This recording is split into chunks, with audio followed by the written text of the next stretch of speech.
Hello, everyone, and thanks for joining us on this Wednesday evening for the Writers Guild of Alberta's online reading series. And my name is Steven Sandor, WGA member and author and editor of Edify Magazine. And I'm pleased to introduce Dan Martin, author of An Orphan's Journey, which he will be reading from in just a couple of minutes. And then we'll talk about the book a little bit afterwards and his work.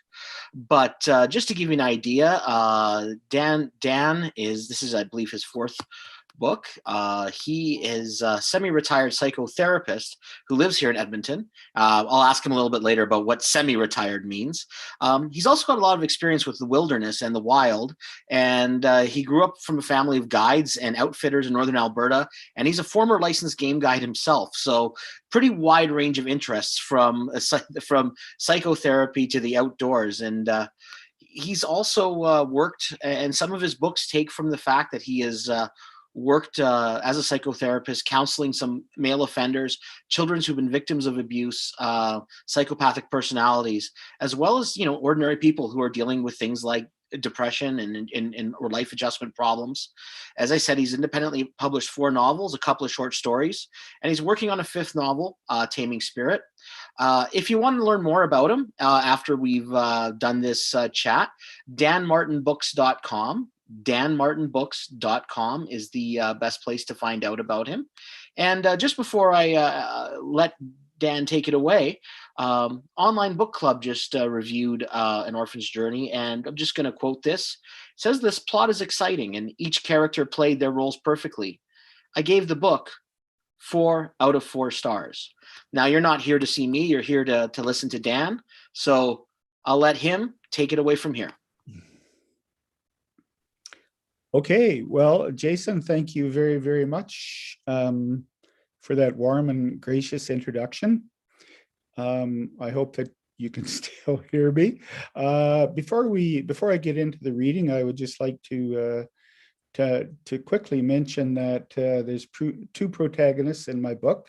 One is my orphan, Patrick, who has no memory of his past or what his name is, or where he's been in life prior to coming to an orphanage.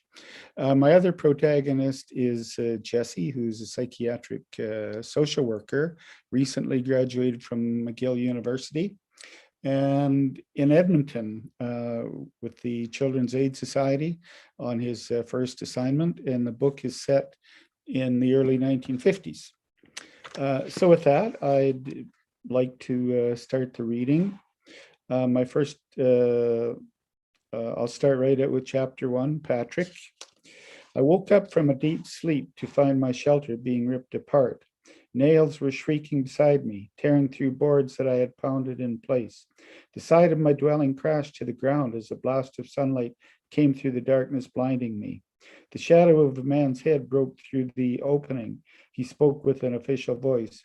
"You can't stay here, kid. Gather your stuff and come with me." 2 guys with sledgehammers and wrecking bars walked away, leaving the guy with the official voice standing in the alley staring down at me. "You have any belongings in there?" he asked as he bent over, trying to see inside the cavern I had built under an abandoned staircase. I didn't say nothing, just grabbed my bag with dumpster stuff in it and crawled out into the alley. "Come along now, youngster," he said as he put his hand on my shoulder, and I walked beside him down the alley to a busy street and a parked car.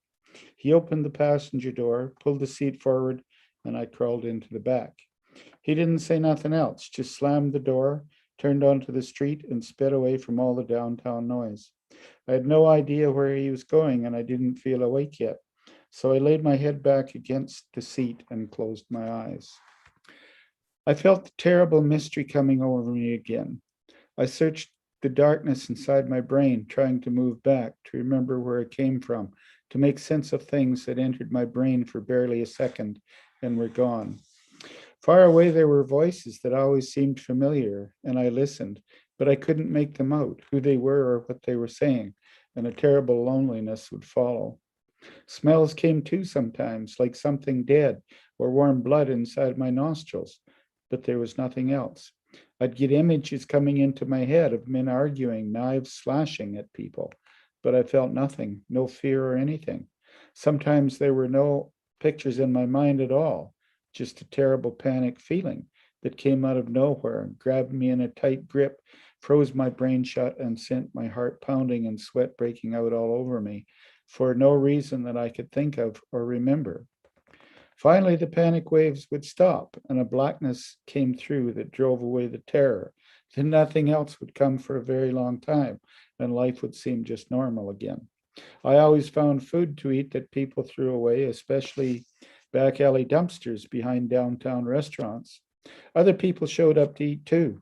Sometimes mean looking guys would come, but we shared, and I never had any trouble. I made myself a good place to sleep that I figured was well hid, a place I felt safe most of the time, except sometimes it got cold inside. I decided I'd have to snitch some blankets, maybe off a clothesline somewhere before it got really cold. The driver suddenly slowed and turned into a narrow road that twisted downhill through overhanging brush towards a large brick building at the bottom. The building sat on a grassy meadow between a brush-lined creek and a wide rolling river. A faded road sign at the entrance read Ross Flats Orphanage. A thin middle-aged woman waited on the bottom step. She struggled to get onto her feet, came over to the car and stuck her face in the window. Frank, she asked the driver, from Children's Aid? That's me, he said, pushing his cap back and wiping his sweaty forehead. And who have we here? She said, looking back at me. She had pale eyes and an upturned nose. She was pretending to be nice, but I knew she was only trying to decide if she would like me. His name is Patrick, the driver responded. I have some papers. We think we might have the right ones. We found him sleeping under a back alley staircase downtown. No guardians have been located. She opened the front passenger door and moved back. Welcome to your new home, Patrick. I pushed the seat forward to crawl out amidst a cloud of dust as she reached for my hand. I wanted nothing to do with her, and she finally moved out of the way so I could get through. Very well, then, she said with a hint of annoyance. The driver stretched his arm across the seat, passed her the papers, and pulled the door shut behind me. He drove off without a goodbye, just a crunch of gravel and a trail of dust. Come along, said the woman, stepping clear of the car. You can call me Miss McNabb. She stood back again. Her pale eyes skimmed me over top to bottom. I'm sure I was a ragged wretch to her clean-faced way of looking at things. It must have been a very difficult time for you, she said. I didn't like her right off. She kept pretending to know who I was or how I felt, and she didn't know shit. We'll get you started in your new home, she said, and beckoned me with a nod of her head to follow. I stayed a few steps behind so I could look around. Everything was tall. The place had a high entrance leading to the double doors. 3 stories of brick wall loomed above, and each level had a row of small windows with crossbars. I could hear the racket of kids playing on the other side. She stopped to wait for me, waving her hand impatiently towards the doors. Hurry now, we have much to do getting you settled, she said. I walked beside her up the flight of stone steps to a landing, stopping at high wooden doors with brass knockers in the middle of them, in the middle of worn down circles. She banged on one of them hard twice, waited, then sighed and pulled a long key with arms like a Jesus cross from her waist pocket. She stuck the key into a scratched up keyhole as round as a dime, twisted the key and pushed the door open with her shoulder. She placed her thumb and forefinger gingerly around the back of my collar and ushered me inside. I'll take your coat here, she said. I unzipped and passed it to her. She hung it on a hanger beside a few others. You can retrieve it later after we find you a room. Then she plastered on a fake smile and asked, so Patrick, what should I call you? Do you like Patty, Patrick, or maybe just Pat? I didn't answer. She glanced at my papers. Okay, then, she said, it will be Patrick. Patrick Price, because that's what your papers say. I followed her up a dark stairway with a polished banister that seemed newer than the creaking old stairs. At the very top, she turned down a short hallway where she opened a door. Damp air rolled out that smelled like wet dog. This is where you get cleaned up with brand new clothes, Patrick. She pulled out her key again and opened an iron chute on the wall. I'll give you a few minutes to peel off your old ones and drop them in this chute that takes them to the basement for fumigation. She eyed me up and down. So what are you? She added. I think about size 12, give or take. I didn't answer. She opened a high closet full of clothes stacked on shelves and rows of identical brown shoes on the closet floor, ranging from infant to man size. She searched in the middle of the clothing pile and pulled out pants, shirt, underwear, and was rummaging through the shoes when I told her I'm keeping my own. She stood up, her eyebrows folding together in a deep furrow. I felt something in me like there was going to be a fight, but she seemed to have a change of heart. Finally, she asked, "You mean the shoes?" "Well, I guess they don't look too bad. They're pretty new. Actually, I think too big for you, but keep them if it pleases you. Before you change, you need a bath. There is soap in there, and I can wash your back if you want." "No, thanks," I responded. "Very well," she replied, turning to open the door. Then she turned back. "I'll be here again in 15 minutes, and I expect you to have yourself cleaned up and ready. And don't forget to scrub your hair. Try to run a comb through it if you can." It was a relief to see her go. I walked to a small window and pulled back a damp curtain. I must have been looking out at opposite ends of where we drove in, but I could still see the river bending wide around the place and then rolling away from everything and everybody. I wondered where it went. Turning back to the tub, now half full of lukewarm water, I slid in, soaped off, and got out. I didn't like the new clothes. They were stiff and everything was loose. I tucked in the shirt, cinched the belt up, sat on a chair by the door, and waited for her to show up. She finally came, wrapped quickly, and walked inside. "I see you're ready. Follow along then. I'll show you your room first. It's boys on the third floor and girls on the second. All your meals are on the main floor." She led me down another long, barely lit hallway with brown walls and worn linoleum floors. Every door we passed had a brass number. She chattered all the way. I guess it was supposed to be my introduction to the place. In the basement is the boiler room, the furnace room, and the detention rooms are down there too, but you don't go there unless we take you. She stopped in front of room 24, rapped quickly, and walked in. A kid was sitting on the edge of his bed, whittling on a willow stick with a jackknife and dropping the shavings into a busted up tin garbage can.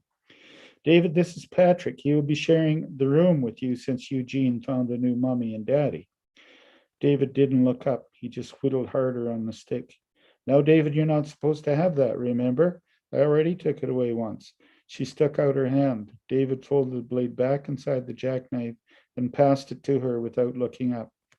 "Patrick, you'll keep your things in here," she said as she opened a narrow closet that stood against the wall with varnish starting to peel. The door stuck and she yanked on it to open. It looked like to open. It looked like the whole thing could topple over without much help, and it smelled like mothballs inside. "I'll leave you two now. Dinner is in an hour. Why don't you show Patrick around outside where you should be with the rest?" She left. David pulled a knife from his pocket and began whittling on the stick some more, making an ever longer and sharper point. "You got another knife?" I asked. "Nope, same one," he said with barely a glance in my direction. I didn't say anything. He kept whittling, but now carefully working around the handle, carving out diamond shapes where the grip would be. He glanced over at me, a few seconds longer this time, sizing me up. "First time here?" he asked. I didn't answer. Then I asked, "How'd you get your knife back?" He kept carving out the diamonds, but a half smirk showed up on his face. "She never gets it." He continued to carve. Finally, he spoke, and I think he was dying to tell me anyway. "Not much room in here, as you can see. She always noses around, bumping into everything. She doesn't even feel it when I slip into her apron pocket and help myself to whatever she's got in there." He looked at me again, a bit suspicious this time. "You're not a rat, are you?" "No," I said. He stopped working on the stick for a long moment and looked me over top to bottom. I guess he must have been okay with what he saw. He smirked again and turned back to carving on the handle. I lifted her key that opens everything in the place. I made an imprint on a gob of gum. Then I dropped the key beside the detention door where she thinks I'd never been, so she'd figure she just dropped it herself. She's pretty dumb, actually. Then it was easy. I cut a splinter from under the banister. It's hardwood, and I carved out the key from it. It took a couple of tries and some work, but I got it. So now I can get into anything and nobody else knows, except now you do." He looked up at me again. "I guess we're roommates now. So do you want to see it?" I was pretty sure you want to show me anyway, but I said, "Sure." He leaned back on his bunk, fishing around in his baggy pockets until he brought out the key. It looked exactly like the Jesus Cross key that Miss McNabb used to let me in the place, except wooden. He held it out and I took it for a look. It was not just carved perfectly, but sanded somehow, with all the wood grain showing and smooth as a doorknob. I didn't doubt it worked. I think he saw I was impressed because I couldn't help but rub it all over between my forefinger and thumb. I gave it back and he shoved it down deep into his pocket. Then he stood his spear in the corner, placed his hands behind his head, and leaned back against the wall. Maybe we can be a team, he said, looking squarely at me this time. I decided it wouldn't hurt to have somebody on my side, at least to start out with, since I was brand new here. I gave a slight nod and looked him squarely back in his eyes. I guess from that, he considered it a deal. You need to follow my lead on things then. You want to survive around here? I'll help you just like I saved Eugene's ass a lot of times. He looked away like he was pretty pleased with himself. First thing you need to know about is Jack, he said, and his satisfied expression gave into a look that was somber and dead serious. He's 14. How old are you? 12, I said. It was a wild guess by the clothes Miss McNabb picked out. Me too. Jack and two others are 14, but most kids are around our age or younger. I think everybody is scared of Jack, even his own gang. That's Jasper, Ernest, and a few more. Then he added, except me. I'm not really as scared of him because I know how to handle him. Know what I mean? I nodded, just so he would keep talking, explaining the important things. He continued with a half-cocked kind of smirk growing on his face like he'd figured out a few things about Jack. He always gets McNabb and the others to like him. He's pretty smart that way. He can be nice to their face, calls them Miss McNabb or Mr. McLaughlin. Then they treat him good, and I heard McNabb tell McLaughlin, Jack is such a nice boy. When they aren't around, he calls Miss McNabb Big Face and Mr. McLaughlin Donkey Dong. He turned away and scowled as if he'd bit into something bitter. Then he continued, Jack's always on time for things like meals, classes, and pretends to turn in early. But he doesn't really. The rest of the time he plans ahead. Evil things, David added, looking squarely at me again. If you don't do what Jack wants, he gets you, either one way or the other. So if you can pass him a stick of gum every now and then, if you want him to really leave you alone, get cigarettes and pass him one or two when nobody is looking. That way it will be better for you.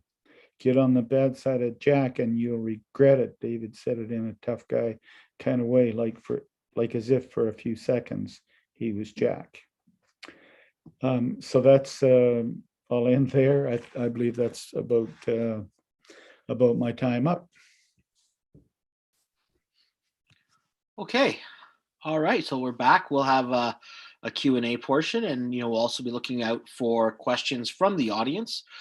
Just type them in to your comment box or what have you, and they will be forwarded to us here in the Zoom control area for if you have any questions for Dan about his book, about his process, about publishing.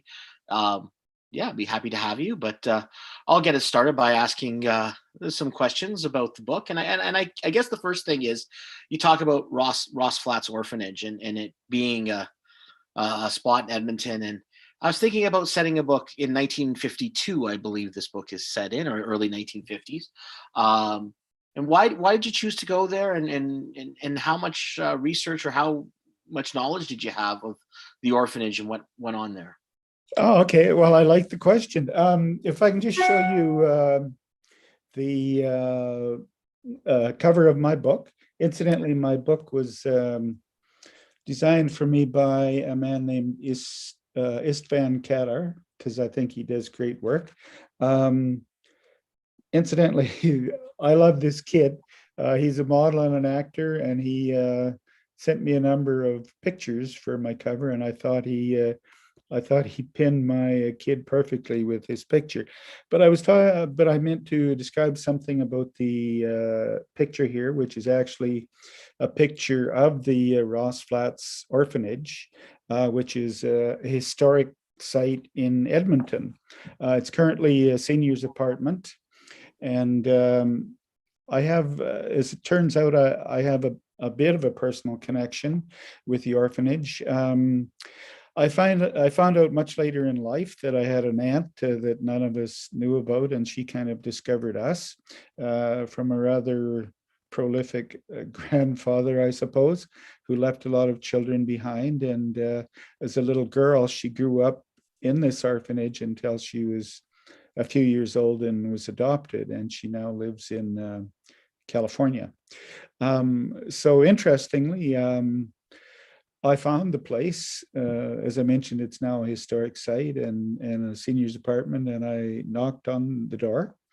The caretaker of the apartment answered the door, and she was a lovely, charming lady, about my age, I suppose. And I told her that I was interested in writing a fictional story with Ross Flats as the setting for it. So she invited me in, served me a cup of tea, took me for a tour of the entire place. And ironically, her grandmother was the last matron sometime in the past, decades and decades ago, the last matron of Edmonton's Ross Flats Children's Home, the orphanage that I wrote about. Incidentally, at the time I wrote it, I only figured that I had a setting I wanted to write about, and I hadn't figured out any of the characters or plots yet.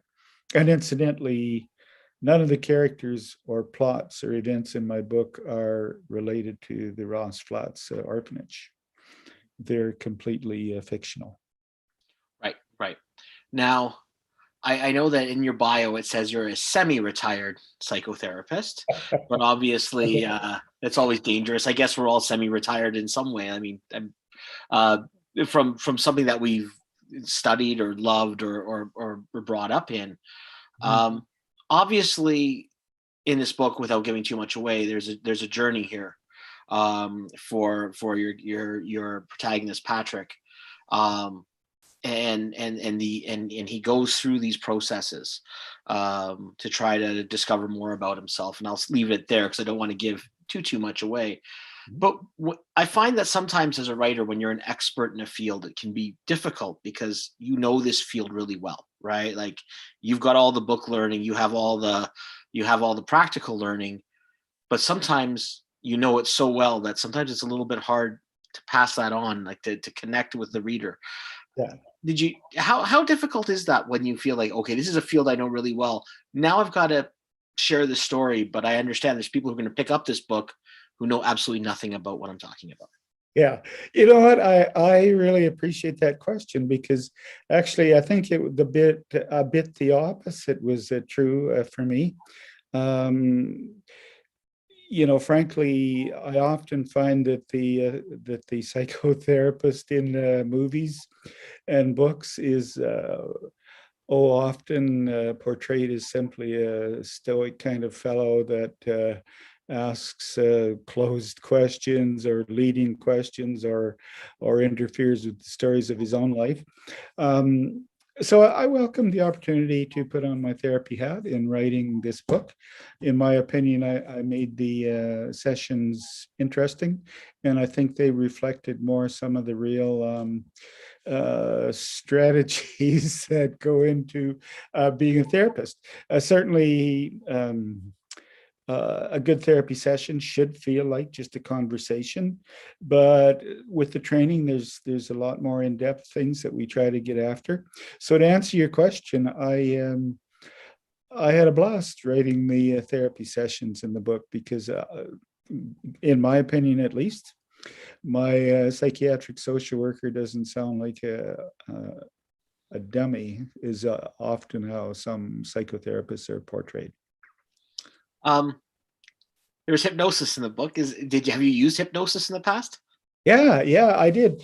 Yeah, not to get too much into the story, but yeah, hypnosis was one of the tools in my psychotherapy toolkit. And I actually used hypnosis, certainly not in every session, but occasionally I used it. I found it to be an excellent way to work with anxiety. So uh, I might add, without giving away too much, that a therapist has to be very careful to using hypnosis to recall events, because people have a powerful imagination. If the therapist suggests that something happened to them, even as a question, the fertile minds of people will create something. So, yeah. So to answer your question, hypnotherapy is very good in some cases and has its limitations. Now, you mentioned just a couple of answers back that in a lot of pop culture, the therapist is kind of portrayed as a stoic, straight man. I guess we could call it like character, right? That very and your character, your Jesse, your therapist is not that. In fact, without getting too much in the book, you've given him some demons and you've given him Yeah. a past, I guess I would say. And how important was it like to kind of break that mold in terms of the characterization? Yeah, I like the question. In reality, I think that a lot of people that get into the psychotherapy sort of business are often dealing with their own demons. And I think sometimes they get into the field as a way to study in depth ways to sort of boost the demons from their own lives. So yeah, the character in my book, the psychotherapist, psychiatric social worker, certainly did have demons. And I think that was pretty authentic in terms of many therapists having dealt with their demons, and they're better psychotherapists for it if they dealt with their own demons, and they're more likely to help somebody else. Right. And you, I was really interested as well because I mean, you were going back in time again to the 1950s, and we understand this is a different time, and we're still wrestling with in this country with our relationship with our indigenous nations. And you have a character in the book and really gets to the root of maybe how indigenous people were seen or treated by social services 60 years ago. That maybe it's not that different than it is 20 years ago or 10 years ago or maybe even now. I'm not necessarily sure. But how important was that to sort of bring that to the fore in the book? Yeah, well, as a psychotherapist, and also as a having worked as a social worker, you do see how Native people uh, well, have an uphill battle. Now, when I speak of Indigenous issues, I have to be really careful, because the Indigenous people really, and rightly so, like to define their own issues rather than having, some old white guy Right. define their issues. But I think that most people who read the book will kind of relate to the struggles of 1950s Indigenous people. And I'm not an expert on Indigenous people, but I am, someone who's done psychotherapy and social work with First Nations people, and I do have some sense of the struggles they endure. So yeah, good question. What was the inspiration for you to start writing as someone who's done been through this career? You have such a varied background, from the outdoors part to the psychotherapy. What got you started in terms of taking that knowledge and taking that experience and saying there are stories that I can tell? Yeah, well, I think the way that sort of evolved was that I always really enjoyed writing. And I remember in grade two, I sat down and hatched up a story that I wrote for my teacher, and she made she totally complimented me on it. And then when the superintendent came to the school, she showed it to him, and he indicated to me that he liked the story that I wrote. But the point being that I think inherent in me is a desire to write and to enjoy writing. And then as time went on, looking for things to write about, I would sort of, as I believe every author does, they sort of incorporate life experience things into their desire to write. And basically that's, I think, what happened for me in terms of I'm on my fifth book, but all my books are sort of bringing in my own life experience. And I suspect that that's the case for most writers. Right. And a question I think that might be a bit of an evergreen question whenever anyone is independently publishing their work is Mm-hmm. how difficult is that to get that book into, I guess, into the common knowledge of readers, and get the book into readers' hands and get seen and get known about. You have events like this tonight to introduce yourself, but Yeah. talk maybe a little bit about the challenges of promoting that and getting that book onto shelves, or whether it's through your website, or how do you make those connections? Right. Well, it is a huge challenge, and I guess on the one hand, it's extraordinarily easy compared to seeking out traditional publishers, and I haven't really, well, except I think with my first book, I haven't even sought out traditional publishers. Um, I just didn't have a lot of patience, and I don't mean any disrespect to traditional publishers, but you certainly have to wait like a year or more to get a response. When you independently publish, you can set up your book, write it, and print it for free, and have it marketed on Amazon. A couple of things that are critical, I think, about that is one, that it's critical to have your book vetted, because traditional publishers are a way to have books vetted, because if a traditional publisher has published it, you know that it has good material. So one of the challenges is to have your book vetted so that there are really positive literary critiques on it. So I had, online book club reviewed my book, gave me an excellent review. One of my other books has a really, in my view, a really excellent Kirkus review. And Kirkus, in my view, is kind of a gold standard of good books. So that's a second challenge, is to have your book vetted so that there are literary critiques that are positive from credible sources. The marketing is tough. I would say I can't quit my day job if I had one with my writing, but occasionally people buy my book off Amazon. Occasionally they have heard about my book and I can sell it personally.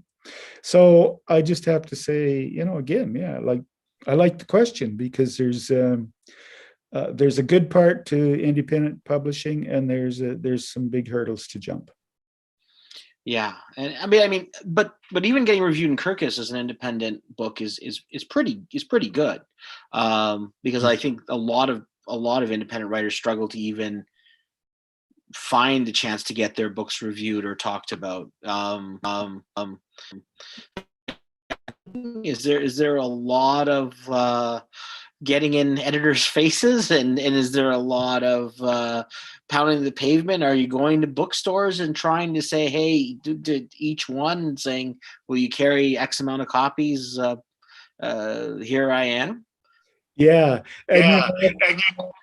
actually, I haven't done that. I'm not saying a person shouldn't. Uh, I find it's probably a bit counterproductive to get into editors' faces.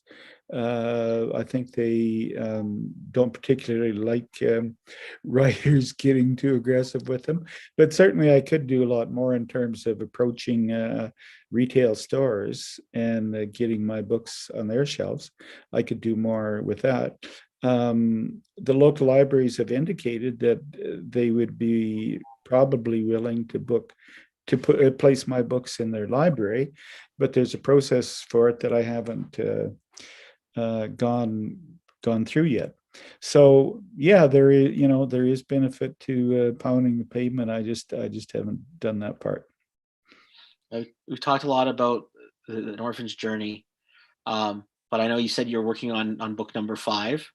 Yeah. So is there any, but before we go for the evening, any sort of sneak preview, any kind of thoughts on what we might expect or what's coming down the road? Yeah. Okay. Well, I'm really excited about the book that I'm currently writing. I'm about 2/3 finished it. I like to base my fictional books to ground them somewhat in past real events. I don't know if too many people know. I'm sure most people have heard of Butch Cassidy and the Sundance Kid. I suspect a lot of people don't know that the Sundance Kid actually worked for 2 years on a ranch in southern Alberta between robbing banks and trains in Montana. So my book is sort of based on the Sundance Kid. Has not a major role in it, but my main character is a young child, a young 15-year-old boy trying to survive in a world of bullies and looking for a mentor and somebody to help him. And he winds up on this ranch where the Sundance Kid sort of takes him under his arm. And the Sundance Kid, I've studied him and read up on him. He's fairly notorious for sticking up for the underdog. Like, it would be very typical of the Sundance Kid to take the side of a young man that was being bullied. So that's kind of what I'm projecting into my next book. Okay, great. All right. Well, I appreciate the time and appreciate your reading today, and appreciate everyone else who's out there watching today, and has hopefully enjoyed our session here with author Dan Martin. Again, an author's journey. And again, Dan, if you can just shout out your website to everyone if they want to check out your books. Yeah, sure. It's very easy to remember. It's danmartinbooks.com. And I have 2 short stories and 4 novels listed on there. And thank you so much for giving me the opportunity to talk about my book as well. So I greatly appreciate it. All right, that's great. And again, thanks everyone for joining us on the online reading series, the Writers Guild of Alberta. I'm Steven Sandor, signing off. And thanks again to Dan Martin for joining us tonight. Thank you all for watching. My pleasure. Thank you.